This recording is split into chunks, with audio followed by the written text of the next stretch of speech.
சண்டேனாவே mostly எல்லார் வீட்லேயும் non veg தான் இருக்கும். ஆனால் இந்த தக்காளி ஊறுகாய் செஞ்சு கொடுத்து பாருங்கள், நான்வெஜ்ஜே மறந்துடுவாங்கன்னா பாருங்களேன், அந்த அளவுக்கு டேஸ்ட்டாக இருக்கும். வாங்க எப்படி செய்கிறதுன்னு பார்க்கலாம்.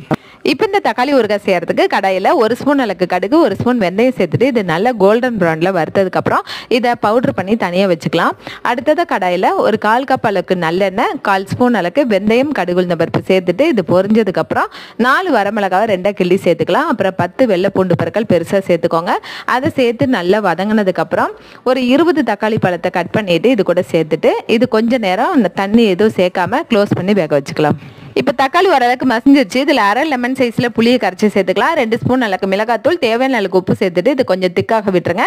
அது கூட கடுகு, வெந்தய பொடியை 1 ஸ்பூன் அளவுக்கு சேர்த்துக்கலாம். அப்புறம் 1/4 ஸ்பூன் அளவுக்கு பெருங்காயத்தூள், 2 ஸ்பூன் அளவுக்கு நல்லெண்ணெய் சேர்த்துட்டு நாட்டு சக்கரை 1 ஸ்பூன் சேர்த்துருக்கிறேன். இது நல்லா திக்காக விட்டுருங்க. எண்ணெய் திரண்டு வரும் பாருங்க, அந்த டைமில் நல்லா ஆற விட்டுட்டு பாட்டிலில் ஸ்டோர் பண்ணி பயன்படுத்தலாம்.